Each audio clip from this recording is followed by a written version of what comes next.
Commence primary ignition.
Actor Chris Bartlett from The Mandalorian, The Book of Boba Fett, and Obi-Wan Kenobi, and you're watching Virtual Cantina Network.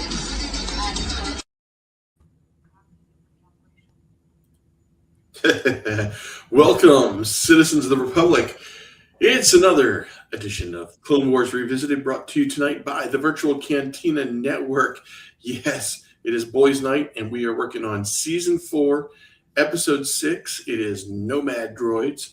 And I totally forget what this one's about, but we're going to find out here in about 30 minutes. Meantime, Mark and Ashley are off tonight, so I've got Dave and Colin with me doing the show tonight. Going to have a big old time.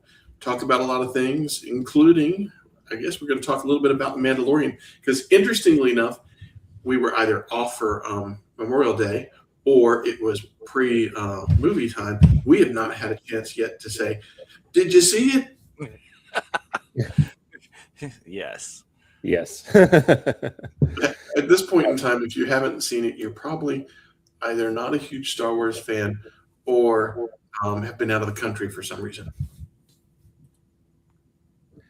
Yeah, probably. The rules of hi, I'm actually Brienzo. No. Am I Ashley or Mark tonight? I'm probably Mark. Let's be honest. I don't know. I don't know what spots you guys. I think Skip's in Ashley's spot, and yeah. I don't know. See, this is what we do when we get a bunch of people that aren't on. We just don't put names, and it's much easier because then we don't have to juggle the faces around. There you go. Well, hey guys, thanks for having me on again. It's been a while. Love it. Yeah, if we want to talk about Mando and Grogu, I saw it in an empty theater because it was on Memorial Day proper that Monday, and nobody else was in the theater. So that probably colored my opinion of it a little bit because it was just like sitting at my TV at home. But what format did you see it in? It was standard. I thought about seeing it in IMAX, but decided not to. IMAX, to be honest, doesn't really do anything for me. I've been in some small IMAX theaters, and I'm I went down to, I live in Asheville, North Carolina. Greenville, South Carolina is about an hour away. And we went to go see a movie down there, and we were meeting my stepson and his wife. So it was the halfway point. Yeah, we're going to go see an IMAX. And I was like, we have an RPX theater in my favorite movie theater here in town. And I was like, I would have been better off seeing it in the RPX, which I also am a little disappointed. I will go out on the record and say this, that the movie theater changed to the lounge chair seating seats. And I actually hate those damn things. I like the old seats because they actually ran the sound through the seats. So I remember seeing the first time I saw a movie in this movie theater, it was The Avengers in 2012, and you actually felt the movie through your seats.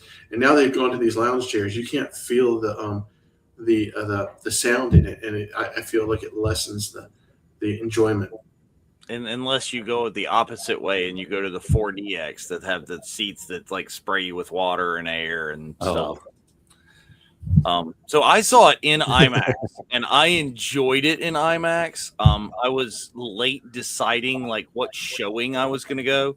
So I was all the way up front in row 4. So on a really large screen. So so I'm immersed in it just because of that. So on a 2-story screen, and you're like, oh, stuff's happening over here. Oh, stuff's happening over there. So Like, I actually want to see it again in a smaller format so I can pick apart a lot of the Easter eggs and things that I'm like looking back and forth, going, which way did he go? Which way did he go?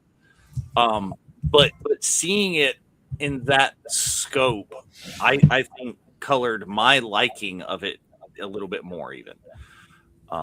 Just to see Star Wars as less of the the TV show or the streaming at home movie, and more of like a go to the theater spectacle. Is how it's I'm gonna enjoy it when I watch it at home, because as we've been discussing earlier, it's a multi-act movie, and there are a couple times where you're like, oh, and it's like, oh, this is going to be, when I watch this at home, this is where I'm going to stop, go to the bathroom, get some food, drinks, come back and sit down and start it again, because this what's the running time on it? Was it 2 hours? Like 2 hours and 14 and a minutes. little bit of change. Yeah. And that's the other thing is, the whole landscape of change that occurred once the pandemic hit, and we all started watching movies almost more at home than we did in the movie theater. And I will tell you that that is definitely true for me. You forget that at home you take a 2-hour movie and you take a break. Yeah. And when you get to the movie theater, like, shit, this is long. Yeah. And I can't, and I've never seen this movie again, so I can't like run and go to the bathroom and miss 5 minutes of it. I will miss something critical. Yes. And damn, I wish I hadn't drank that super large, root beer that now is going through me like there's no tomorrow. Well, you've got to tactically dehydrate going into those things. Like, stop drinking anything 3 hours beforehand. Make sure you're empty, so that way when you come, you can make it. I was unsuccessful in that because I got a super large water, and the AMC that I was at had like Grogu's like Grogu punch, the what was Hyperspace Punch, which I was unaware until I actually like ordered it and stuff, which was largely tequila. I was like, oh, how nice. Nice. Well, that would be a good plan, Sherry. Stand all the way in the back. Yeah, see, this is a professional moviegoer right here, Sherry. Yes, you know what you're doing. You have figured this out. That is very, very well done. That cracks me up. Or you sit all the way on the side so you can stand up and kind of go out into the row and not aggravate anybody. Yes, these are good techniques. Yeah. Overall, I enjoyed the movie. I thought it was a fun adventure. I'm always wearing a Star Wars shirt. So I've had people come up to me and go, "Did you see it yet?" And I'm like, "What the heck?" And I was like, "Oh, they're looking at my shirt." And I was prepared for what it was going to be. I knew it wasn't, this was not Heir to the Empire. This was, I told people this all the time. I said, this is more A New Hope than Empire Strikes Back. With the darkness and more in Empire than it does in A New Hope, because there was lots of fighting in the movie, just like there was in A New Hope, and there was flying in the movie, just like there was in New Hope. It just didn't feel like the end of the world, but it was a good ride. I enjoyed it. It was exactly what I expected it to be, and I think nowadays with with so much content in Star Wars, that's the problem for the Star Wars fans, is to get prepared for what they're about to see, because when their expectations do not meet what they see in the screen, then they tend to get disappointed, because most of them, it's just like episode 1. When that came out, so many people were disappointed. But years later, people who didn't like it in the movie theater will go back and really enjoy the lore and the things that were introduced in that movie that they didn't enjoy when they first saw it. And I think that's because now they know what they're going to get when they watch that movie and they like it. Yeah, is one of the biggest problems I have with a lot of the critical reviews is they start out with this whole thing. Well, it was a fun and enjoyable action-packed movie, but because it's Star Wars, it should have been so much more. And I'm like, you just said it was a good movie. Shut the hell up. It's just like, period. It was a good movie. You don't need to just because of the franchise it's in. It has to be whatever else you think it should be. Actually, I mean, that's a really, really good point, right? Just because it's the franchise doesn't mean that it needs to be looked down upon, right? I think that's, yeah, there's still the stigma after like 50 years of if it's Star Wars, it must be campy, or, or Star Trek or Marvel or anything like that, despite those being billion-dollar blockbusters. But Star Wars might actually be a victim of its own success these days because Andor was such high-level entertainment that's almost what is expected now, and that's not what you get with The Mandalorian. The Mandalorian, Jon Favreau and Dave Filoni playing with their action figures. That's what it is. And the first and second season of Mandalorian were masterclasses in long-form writing. Every time I watch season 1 of Mandalorian, I get more and more convinced of that. But my controversial take on The Mandalorian and Grogu is it was fine, and it wasn't great, and it wasn't bad. It would have been so much better if they had just left it as season 4, because you can see, you talked about it being multiple act breaks. I could see where this was going to be a full episode, this was going to be a full episode, this was going to be a full episode, and as a result, in my opinion, this is only Colin's opinion, certain sequences went on too long and certain sequences weren't long enough. So the long form storytelling of season 1, season 2 would have really helped this particular story, because I think that if they had kept it as the season instead of a movie, I think it would have been so critically acclaimed that it would have been almost impossible to ignore it around award season. But because they kind of smashed it into 2 hours, it suffered as a result of that. I mean, if you wanted to, you could take season 1, season 2, you could mash them into 2 movies, and it wouldn't be nearly as good as those 2 series. Yeah, well, because you could take out and cut them down a lot, because season 1, I think, well, maybe it had, there was a fair amount of the episodic, the filler episodes, the things that did not have anything to do with the larger story. And this just kind of took those out and just gave you what you needed to. Yeah, but the filler stories also allow room for the characters to breathe sometimes. Yeah. And, I've seen a lot. I've seen a lot on the internet. The episode we'll be watching tonight. Yes, exactly. And I've seen a lot online recently where it's like, go back to 26 episode season so you can have the funny musical episode, right? So that way you can allow some funness in the TV show. Not everything has to be so dark and gloomy all the time. And I feel like that's kind of a good point. And again, I felt like the movie suffered. However, I gotta say this: seeing Zeb on the big screen tickled my little nerd heart in a way that I wasn't expecting it to, because it had all of the favorite things. It had Zeb flying a U-wing, which I love the U-wing. Yes. With Mandalorian and Grogu, it was hella awesome to see that. And I mean, Zeb was unfairly smited, or not smited, omitted from Ahsoka, so he got the movie treatment. So it's like he might be doing a little bit better now. Yeah, and we saw him in Mandalorian. Was it Mandalorian? Yep. Yeah, we saw him briefly in Mandalorian. Like briefly in the bar scene. Yeah. Which I'm sure it was just a test to see if they could do it. And then once they realized they could do it, they're like, shoot, put him in season 4, and then put him in the movie. Yeah, season 4 becomes a movie. I would not be surprised if at some point down in the future, 10, 15 years later or something like that, and they're sitting around with Filoni and Favreau and they start talking about the development of this movie and say, well, it was going to be season 4, but then there was a move inside of Lucasfilm to start producing movies instead of episodic television, feeling like we were missing out on the bigger dollars. And this was this 8 episode season was shrunk down, like you said, taking out some of the episodes like we're going to watch tonight. I've totally forgot what this one's about. Yeah, I mean, I don't think that's like a far stretch or anything that's not going to come out. I think people just know it. They wanted a movie to come out, because I think, wasn't this the original release date for the alleged Rey movie? Yeah, never happened, and they're like, no, a movie needs to come out on this date. This is the content we have. So I don't know if I've not heard anything, and I've not researched to see when the Rey movie was coming out. But I remember sitting there I remember. Let me think about this. I remember sitting there in London and them talking about the movies that they're going to release, and the movies that they talked about. What was the guy that did a Logan?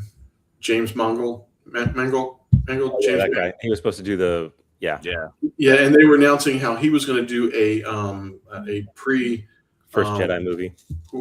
Yeah, kind of like First Jedi movie. And then they talked about Dave doing a movie, which was and then they talked about the chick that directed Acolyte was going to do the Rey movie. And of course, that's kind of where the wheels went off. Well, and there was supposed to be another thing in there that got canceled. There was the Heir to the Empire. Wonder Woman. No, Wonder Woman director. Was Starfighter. Rangers. It was Rogue Squadron, but it's Rogue Starfighter now. Yeah, Rogue Squadron. Which I would have. I mean, don't get me wrong. I'm going to enjoy Starfighter, but I really would have loved to see Rogue Squadron, except for the fact that it's not going to be anything like the series of books like Rogue Squadron, because that was the bomb as far as those books go. They're some of my favorite Legends books are the Rogue Squadron books. Sure. So when they announced the Mandalorian and Grogu film, I actually turned to my Star Wars friends that are in town because I have those, and I said, "You know what happened? Right? And they're like, "No." And I said, Bob Iger called Kathleen Kennedy, said, "Kathleen, we need to put a movie out. What do you have?" She said, "We have Mandalorian season 4." He said, "It's a movie now," and hung up the phone. Yeah, that Patty Jenkins. There was supposed to be a Patty Jenkins. Patty Jenkins, yeah, the Wonder Woman director. By the way, we should probably acknowledge it because Patty Jenkins changed or has her Pride Rebel insignia up. It is Pride Month. Happy Pride Month, everybody! Absolutely, it's Pride Month. Yes. That was why I was giggling, because you were saying that you were playing the part of Mark Von Olen tonight. Absolutely, 100%. And go out to TeePublic right there and get your Pride merch. I don't know. We don't have a Clone Wars revisited Pride. There's a Rebels revisited Pride, but go get your stuff. Yes. Merch. Support. All about merch. All about the merch. I need to get the merch. All about the merch. All about the base. Yeah. Yes. No trouble. Little play on words. But yeah, I think too, Mando and Grogu evolved out of necessity too for things that happened in the real world, is because I honestly think Zeb was probably Cara Dune. Oh, Zeb, yeah. Without Gina's departure, that probably wouldn't have been Zeb. Yeah, I hadn't thought about that. I think you're right. And Sigourney Weaver was probably Carl Weathers. Yep. No, I believe that 100%. I believe that they had to come up with a Carl Weathers character or Carl Weathers replacement, which is why it's Sigourney Weaver. My other controversial opinion is I didn't think Sigourney Weaver put up a good performance. Sorry. So I think Sigourney Weaver's not even just a performance. I don't think it was written that much meat in there for her to give a performance. I do think that it was super important that we now have another female commander, which is rare in there, that we've got stuff for little girl cosplays. We've got stuff for later aged women cosplay is something that you can go ahead and you dance around that one a little bit, but it's like General Leia. You now have this character. You now have Holdo. Is it's something for that demographic of women who saw the original Star Wars in theaters? This is an age-appropriate cosplay for me. And she's it has to be an age-appropriate cosplay, but it is one that works. It's like me doing scruffy, bearded old man Luke. It's something that they throw up Sue's own comment there, Dave. Exactly. Watch it. Dancing on the eggshells there. Yes, is Well, I mean, cosplay is already seen a few versions of the characters, like people are doing it. And they did, if you watched and you noticed, they did different things with her parachute or whatever kind of the strapping that's different than a lot of the other pilots. So it can be a distinctive cosplay there. Yeah, it actually, as a pilot who's worn a G suit, her straps make a whole heck of a lot more sense than the ones that Luke Skywalker was wearing. I also have an X-wing suit, so so they did actually a really good job with that, and that character in that costume. And she's a colonel; she's not a general, so she's like mid-level but still high up commander, which is actually really nice to see. Yeah. So yeah, the character promise was great. Yeah, I wish there was a little bit more. I do hope there was a comment in there about whether or not we're going to see more of her. I think the answer to that question is yes. I think they were setting her up for something bigger, and she may show up if the Heir to the Empire movie is still coming, she may be in that. If maybe they got her locked in for Ahsoka, because apparently Mando and Grogu leads into Ahsoka. So I don't think this is the last we've seen of Colonel Ward, because Colonel Ward and Harrison Dula would be a great duo to put together. Well, yeah, if you just got Sigourney Weaver in Star Wars for this, you did something wrong. Yeah. If, 100%. if that was it, if that's all you're going to use Ellen Ripley for, you messed up. No, it's not Ellen Ripley. It's Gwen from Galaxy Quest. Come on, man. Well, right. Oh, there we go. I love it. She I keep going back to that whole episode, or the whole what am I trying to say? In London, the panel that they did about the movies. Here are the upcoming movies, and it's funny that was in 23 and it's 26, and how far off. I mean, have we been confirmed that the Rey movie is now dead? No. Daisy still says this is happening. And then there's been no talk about a Filoni movie. I mean, we all kind of went, oh, this is the Filoni movie. No, this was a Favreau movie. This was Favreau's movie with a little Filoni help and Filoni characters and Filoni as an actor. But Filoni was the second unit director. But we're not getting anything that I mean, of course, we all knew this. This is the dissipation of the Kathleen Kennedy era moving into the Dave Filoni era. We're going to have some transition. But I still would like to get the Daisy Ridley movie. I think that they needed to kind of put the whole sequel thing to bed, and then let's move on from that. And let's have some Jedi. I'm sure not everybody is happy with Rey's character being the evolution of the Jedi. I'm not exactly myself either. Jimbo, we do not talk about that episode and the cameos in it. There's a lot of that going on in that episode. Yeah. Come on, Jack Black, Lizzo. Exactly. I just watched that the other night, and I was like, ugh. That was a weird episode. The only thing that I forced myself to watch this episode, especially after Christopher Lloyd dissed me at GalaxyCon in Raleigh. What?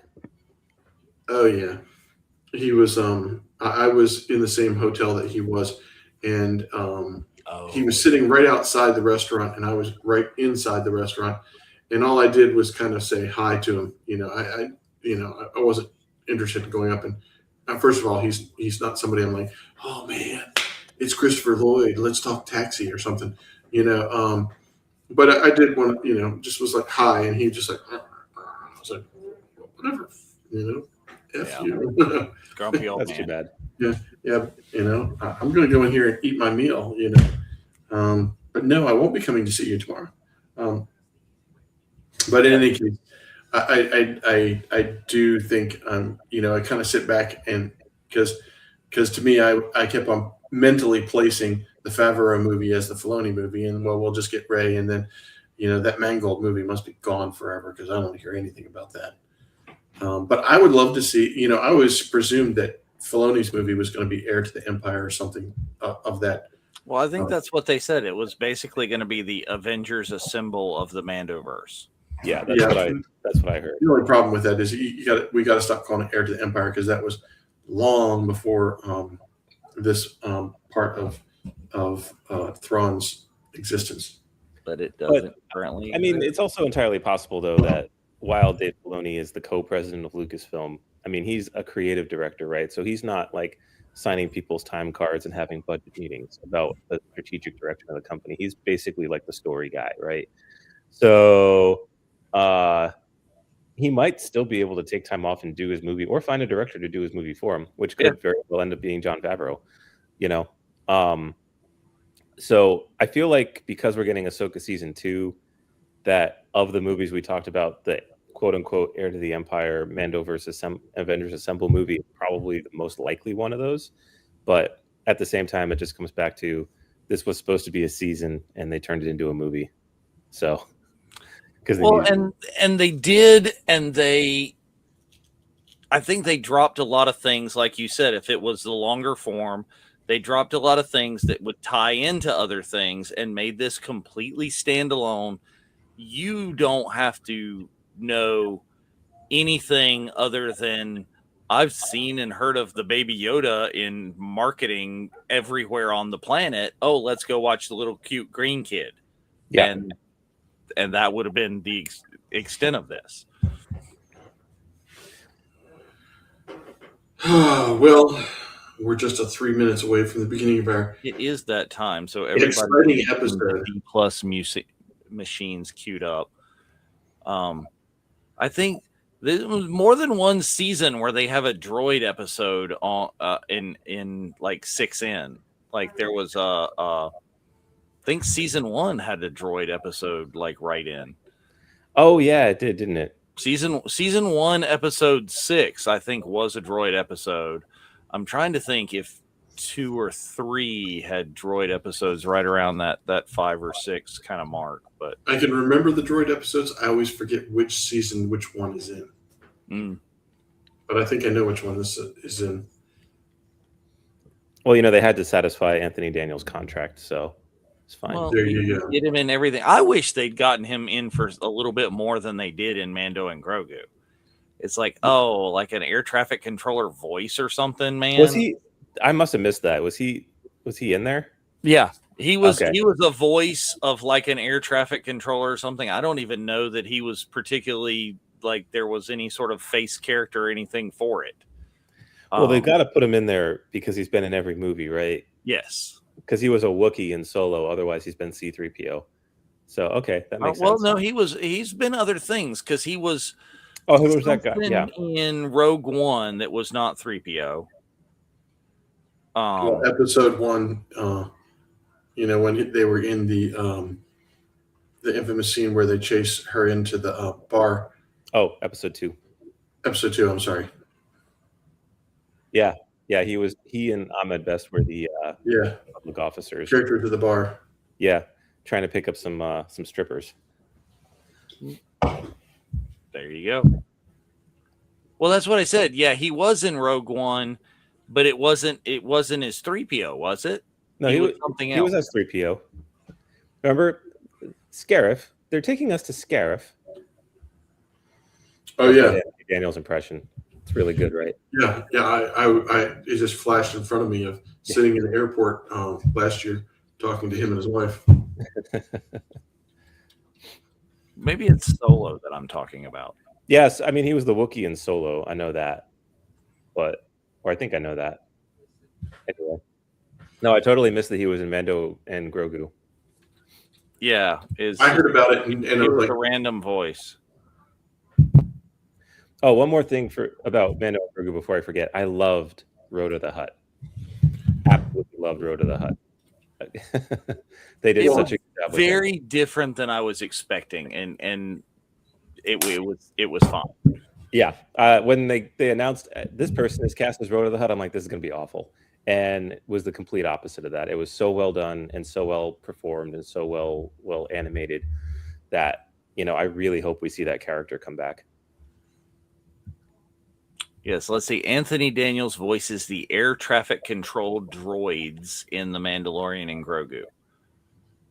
So whether they were on scene or not, I can't remember. Like I said, I've seen it once. Yeah. But anyway, it is that time. It is the 9:30. So let's get our, things all synchronized and You synchronized. know, I hate this new format of Disney Plus. Disney Plus, because I leave it open, you know, and then it's like, where the hell did it go?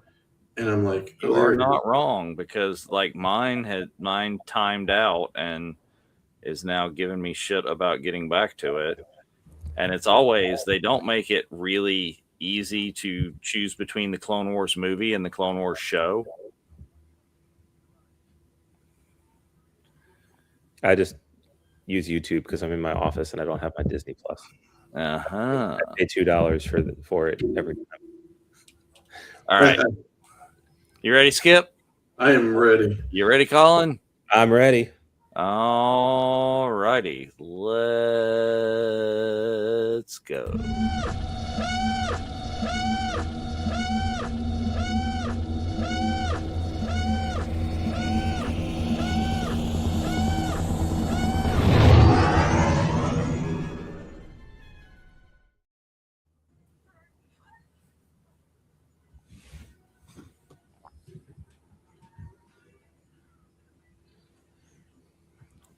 Dun, dun, dun, dun. Love that. Who's more foolish, the fool or the fool that follows him? Oh yeah, we totally forgot to do the cards. You're killing me. I don't usually do this show. Look, there it is. That's all right. Season 4, episode 6, Nomad Droids.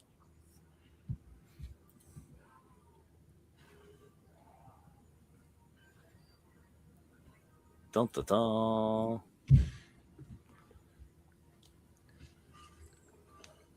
This is after Gulliver's Travels, right? Well, yeah. I think that was part of maybe the transition from the last one. It's a big universe beyond the few million planets that you know.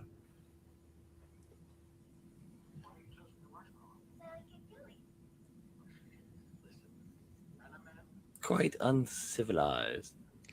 So uncivilized. Oh no, they're under attack. Of course they are. And she's sitting there like, "Oh, I need you home to like do a banquet." It's like, come on.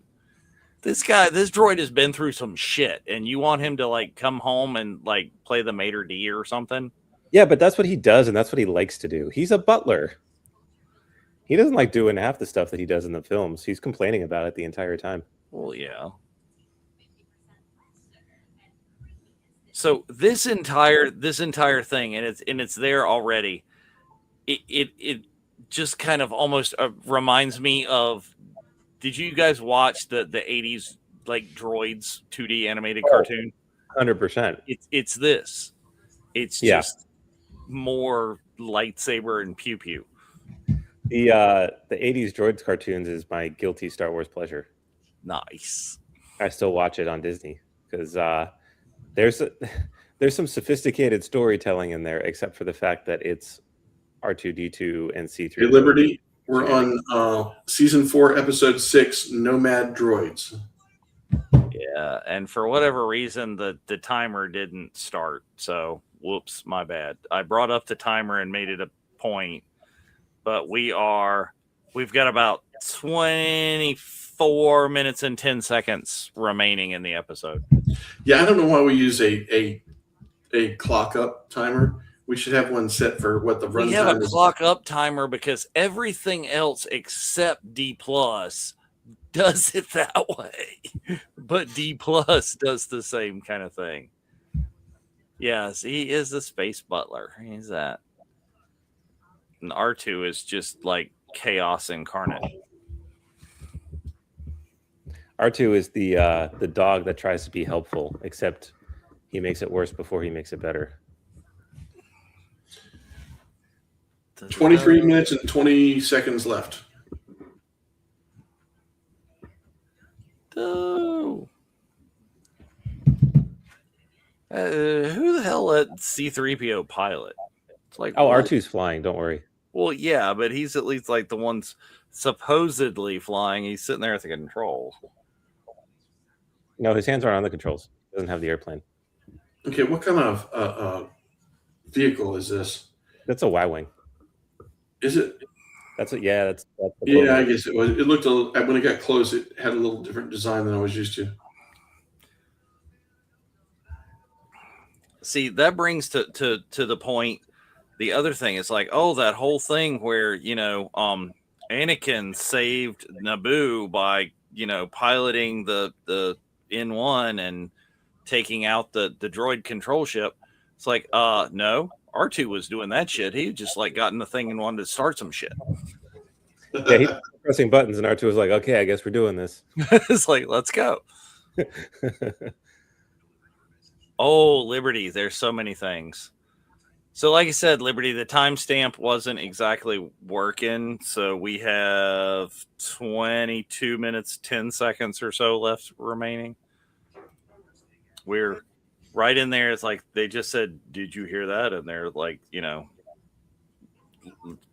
3PO has some flowers and he's like brandishing them like a baseball bat. On the tube of you, I am at 4 minutes and 56 seconds. There you go.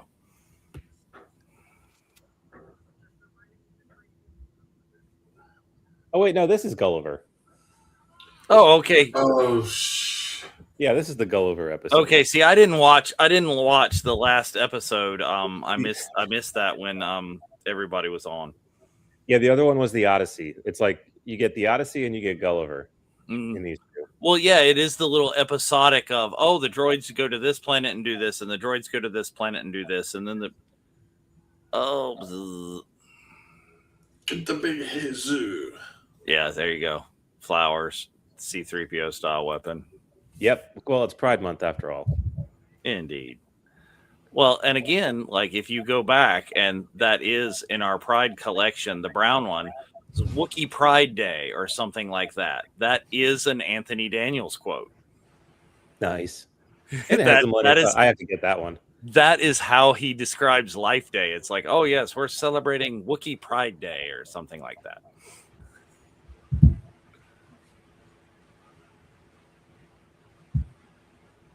Oh, we've got that joke coming up.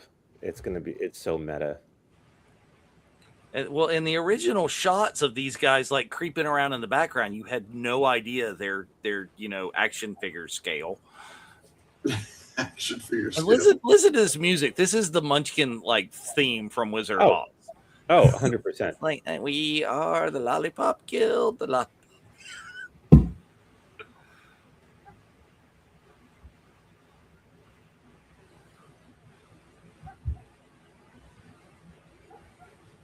And this is miniature Boss Nass.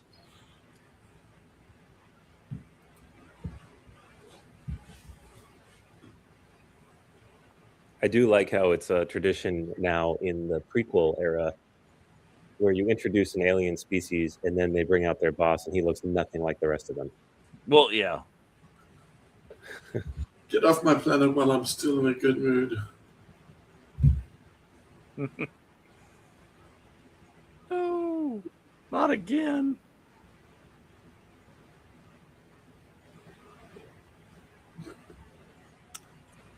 Actually, this would be before Jedi when he was, or Empire when he was dismembered in Sulfur Scrap. But oh yeah. Uh-oh. Oh, the big who you. There's the big squishy. Oh. It's like when you hit a spider with a book. Oh, and the goo really coming up off the hole. Yeah. That's harsh right there. They really just killed the dude. What? Yeah. Squish him.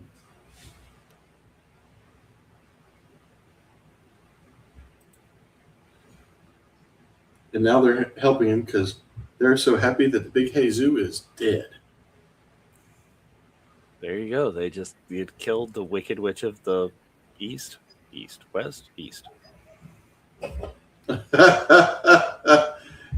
R2's like, no, you do not want him as your new leader. No, that's not good. That is a bad idea, guys. Yeah, there you go. How many planets is C-3PO a god on? It's like what? At least 2. Right. They could do a really meta thing in like Mando and Grogu or one of them where they go to a planet and there's just like statues of C-3PO everywhere. Yes. You're like, what's going on?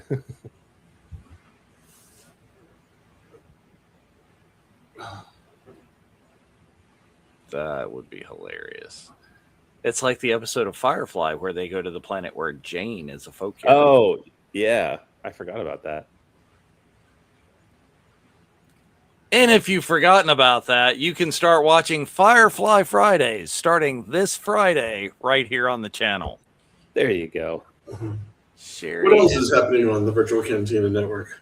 all the things happening on the Virtual Cantina Network is, tomorrow is the Zoom. Come hang out with us. And then, of course, there is on Wednesday, Nerf Herders are going to be doing their full, not necessarily suitable for children review of Mandalorian and Grogu, which is get the F out of your seat and go watch this effing movie. Oh. That's that sort of thing.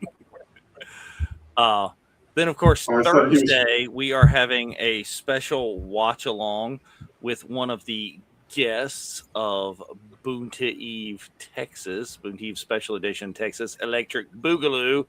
Yes, if you get that reference, you may need a colonoscopy. But Julie Dolan will be on the watch along with us, promoting her appearance. And her appearance, of course, thanks to our friends at NH LASIK, Shinobi IT Services, and I don't know how to pronounce this. Toink? I don't know. There needs to be a thing with that. But thank you to all of our sponsors for that, and check that out because that should promise this to be a fun episode. Now, did I miss why they left one planet and couldn't have just entered hyperspace since they have R2 to fly? And take them all the way back yes, to it was because they needed the plot to move forward to this other planet. because they wrote it that way. And then they go right there and just like overly explain, oh, this is Belknap and blah, blah, blah, blah, blah. Okay.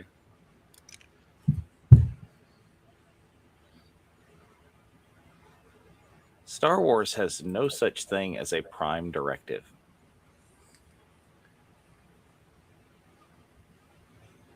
Oh, the little brownies from Willow. Yeah.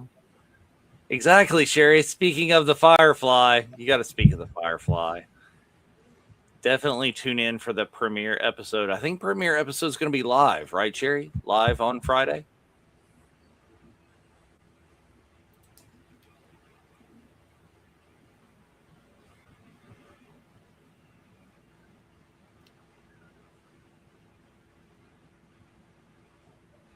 You never know. There's like little things with little green tails. Caught again. Man. Humanoid, they look more like lemurs. What are you talking about, humanoid, 3PO? I mean, they're kind of humanoid. You can pretty much understand that these Okay, maybe he was talking about those things. we are lacking a little bit of intelligence on this planet.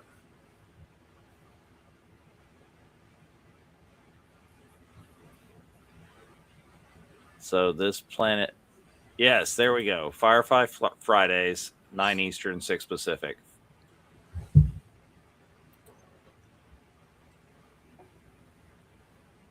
These guys, there's a planet that's never heard of droids in this universe. Wow. Wow.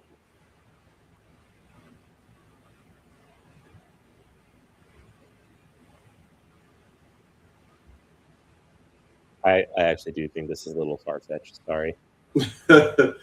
Being silent is one of my specialities. This dude is just like the great and this is the Wizard of Oz. Okay, this is the great and powerful Oz. Oh, yeah.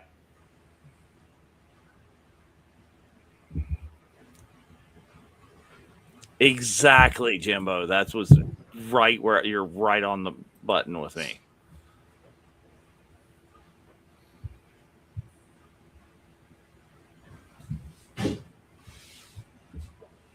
Oh, I just started zapping.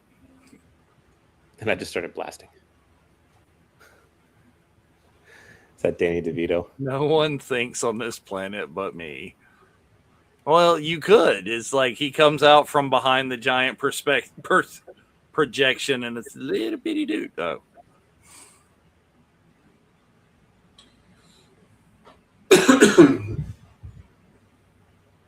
Oh, it's still Buzz Droids.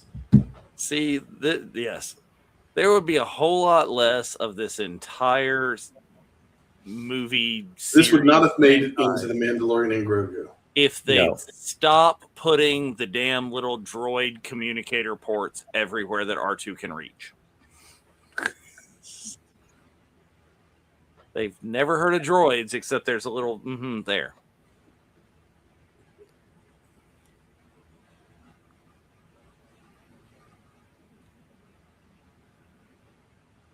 Uh-oh.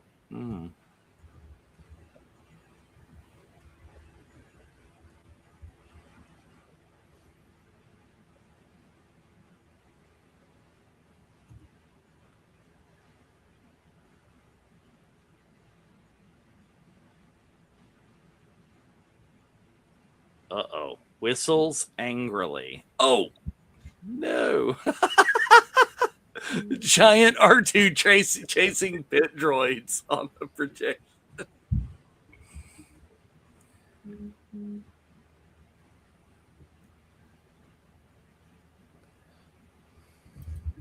Well, yes, it's all the things. This is how literature works. Is let's derive things from other episodes and put everything together, and there you go.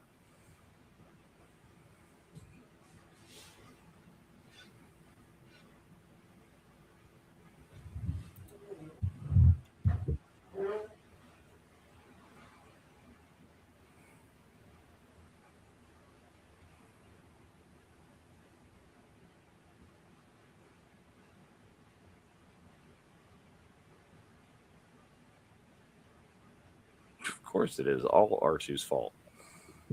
It's always R2's fault. Because he can't defend himself because he can't speak English. Beeping slowly.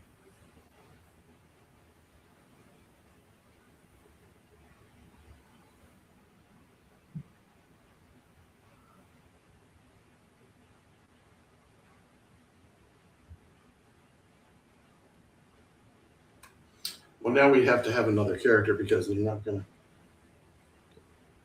Now we need a gonk droid. Oh no, is it Hondo? Oh no, it's not Hondo. Oh yeah, it is. Is it Hondo? Might be. Jawas.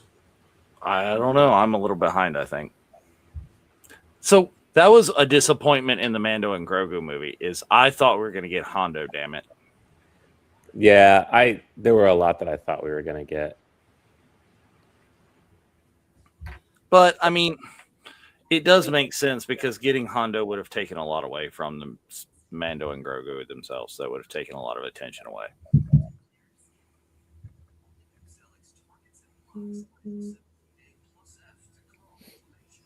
Classic pirate accent. Go.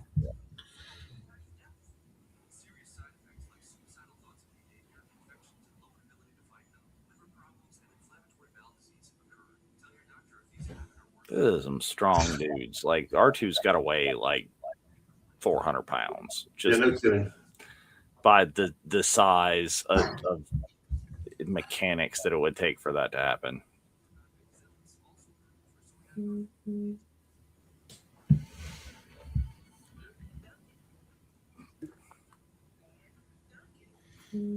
Thank you, Captain Obvious. The first rule of Fight Club. Don't talk about Fight Club. Oh, it's an Asp droid. Look at that. Woo! Let's go.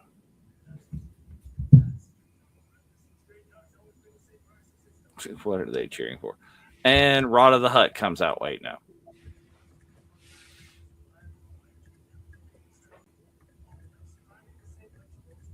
They could probably defeat Rod of the Hutt at the age that he is in this time frame.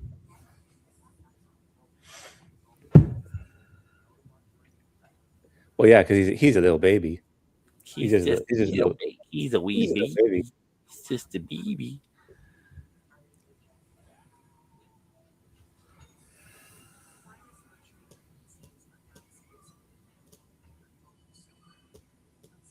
Hey, Rada the Hutt has been in more Star Wars movies than Ahsoka has, so Oh, for that man some respect.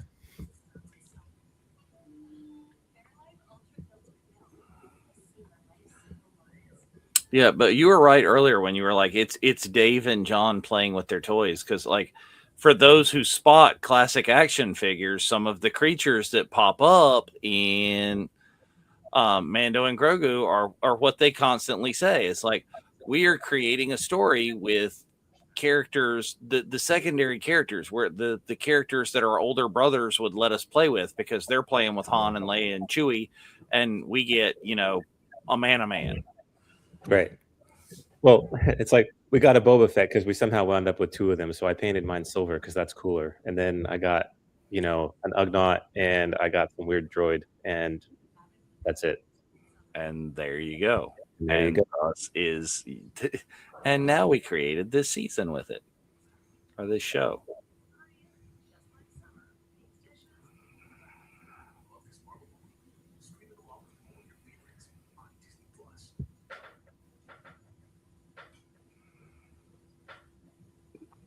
No. Oh, it's This is the same voice of that.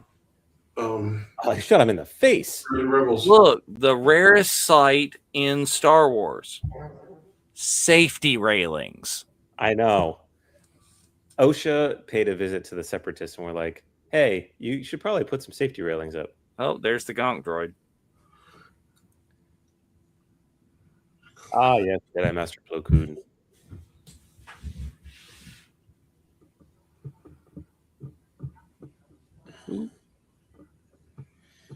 See, I'm telling you, like the Clone Wars and the prequels, the little R2 rockets, they come in handy. What the hell happened to those by the time of the original trilogy? No kidding.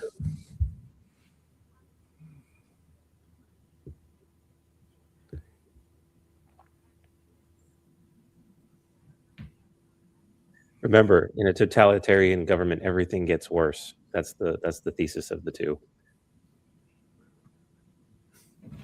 There's no politics in Star Wars, Colin. There are no politics in Star Wars, though. Anybody who says that, it's got to be an idiot. Or making a joke,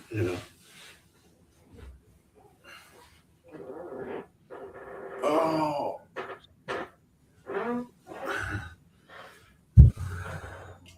Out of the droid episodes, I will say that probably is one of the better droid episodes. Yeah, I would give it to you. Yeah. It was still just like all of the children's stories just thrown into a blender and dealt with. Compare that to the one where they get stuck on the desert-like planet. Oh, the arcs, the droid arc. George Lucas's favorite Clone Wars arc. Well, I think it's George's because it was the most experimental and he likes that, but yeah. Yeah, I mean, George it's like, he's all about, let's see if we can do it. Can we do this? Okay. And then that's fun. Oh, Spencer. Well, I have seen, as much as I hate to say it, I've seen worse episodes of the Clone Wars than this. So it's absolutely 100%. Yeah. And the tie-ins to the major novels of the past, Gulliver's and Wizard of Oz, I think it was a nice little creative poke. But it is really hard to get excited about something that revolves around the droids. Yeah. I mean, I feel like every time you said, as someone who's tried to write a droid episode for my own online show, which we have one episode out, the droids are always so hard unless you have a really serious droid character, right? Because they are comic relief and they are effectively like cats and dogs. So is it easier to write for IG-11 than it is for, C-3PO? Honestly, I think so, because IG-11 is repetitive, but he can drive the plot where C-3PO can't. right? C-3PO is an observational character by design, and so is R2, but to an extent. And he's supposed to be there to tell the audience what's happened. So he can't. His character isn't designed to drive the plot. His character is designed to react to the plot. Whereas IG-11 is a character that is an action character and can move the plot forward. I agree with that. There you go. Yeah, you just have to. You can have, like, if they had different droids, we'd have a different opinion about droid episodes. Yeah, but like since they're using the main droids from the original trilogy. Yeah, because I mean, Laurel and Hardy. Yeah, if they had because I mean, you go to the droid arc episodes and they have Whack 47, I think is the droid's name, and he's designed as an action character. He actually drives action, so it's still goofy because he's a pit droid, but still, it's not quite as far fetched as trying to get C-3PO to do something. Murder droid, Otherwise known as Chopper. Yes. Chopper is a driver of the story. And Absolutely. then Spybot from Maul. He was fun to watch. Rest in peace, Spybot. Yeah, that was, people liked that more than I did, and I was like, okay, I get it. He's your cutesy character or whatever from this, but I was like, just yeah. By the way, Liberty called me out. R2 is the main hero. They would all be dead without him. Not wrong. 100% correct. Well, that's probably true. Like we were just saying, is like, here, Anakin, stay in that ship. Oh, why is R2? What? It's miraculously taking off and going for the. It must be an automatic pilot. No, shut up, kid. I'm sure you've heard this one. Exactly. Yeah, that the person telling all these movies is actually R2. The only one to have been, Well, the only one that's been in all the places at all the times and has never had his memory wiped. Yes. He was just the only time he hasn't been around is the period in the sequels where he was powered down. Yeah. And who's to say he wasn't really listening anyways? Well, yeah, you don't know. He was always listening. You don't know. It's like your phone that's sitting on your bedside table and turned off. However, whatever you were talking about while it was turned off comes up on your Amazon For You page tomorrow. Oh, it's so, yeah, exactly. So I've gotten first foray into electric cars. I bought a Subaru Uncharted, which is new this year. And zero down, 0% APR for 72 months. It's like free money, guys. Come on, and gas prices are stupid. So I buy it and I get it, and then the next day I'm watching Roku channel or Amazon Prime or whichever one, and it's like, hey, come on down to Sheehy Subaru of Fredericksburg. We got 0% down. I'm like, I already did. Shut up. It's like, no, I bought that already. Stop feeding me things for Yeah. It was definitely funny. Yep.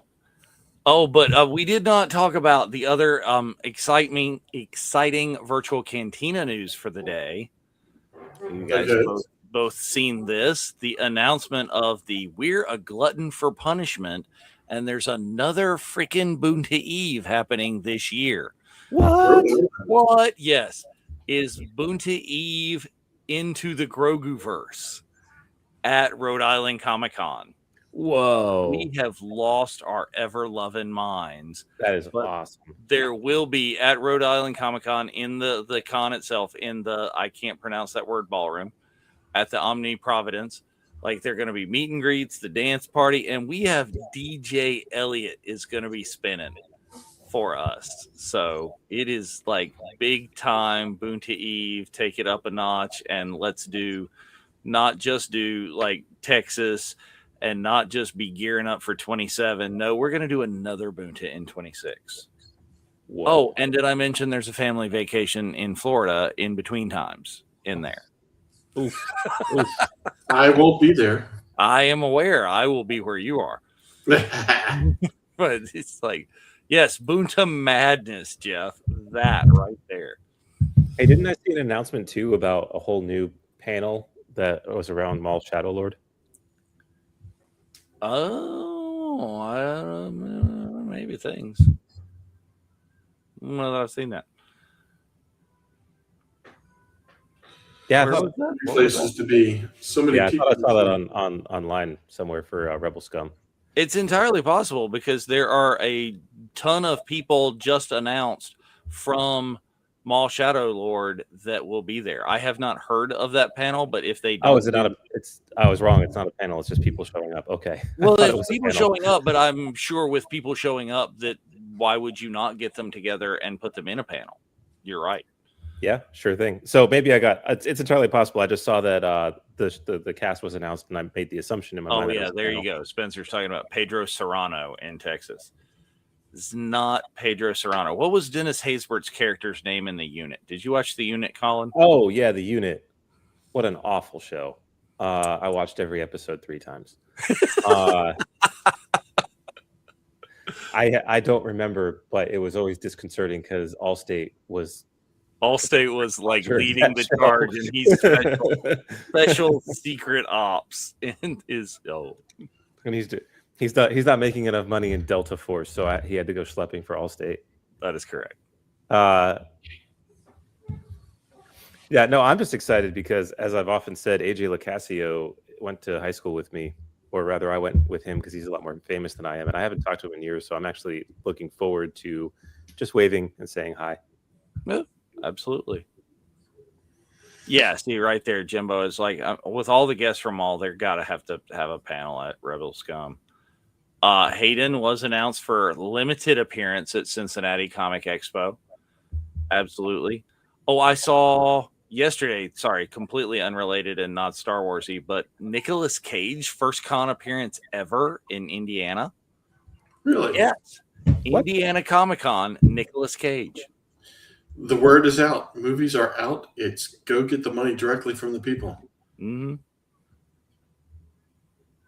Oh, yeah, the president from 24. Yep. All the things. Huge, like, can't think of the word right now. Just been in so many things. But cool. Well, that is all, as they say. A fun little episode. I actually enjoyed that much more than I thought I would. Having not seen it in a while, I kept on thinking it was that other droid episode, which I absolutely hate. And we got to talk a little Mandalorian and Grogu. Say that 10 times real fast because obviously my brain isn't doing that. And I can't think of anything else. Yeah. Oh, the other takeaway I have from Mandalorian and Grogu is, Skip knows, Colin might have heard, is how down I was on the Superman movie. The Supergirl trailer that played with Mandalorian and Grogu looks way better than the other trailers. It makes me actually have some form of hope for this movie. So yeah, don't let it be said that I do not go into this with an open mind. Yep, absolutely. Thank you, Liberty. Well, citizens of the Republic, long live the Republic. Enjoy. We will see you again here next Monday. And for those of you who want to come out and play on Tuesday, we'll have the Zoom chat tomorrow. Have some fun. And that's about it. Dave, you want to roll us out with the producing credits? Until next time, may the Force be with you.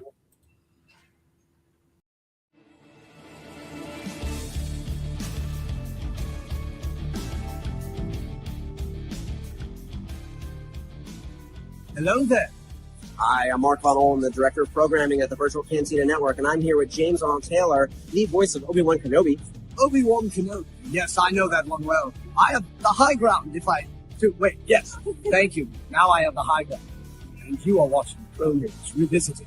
This is the show you're looking for.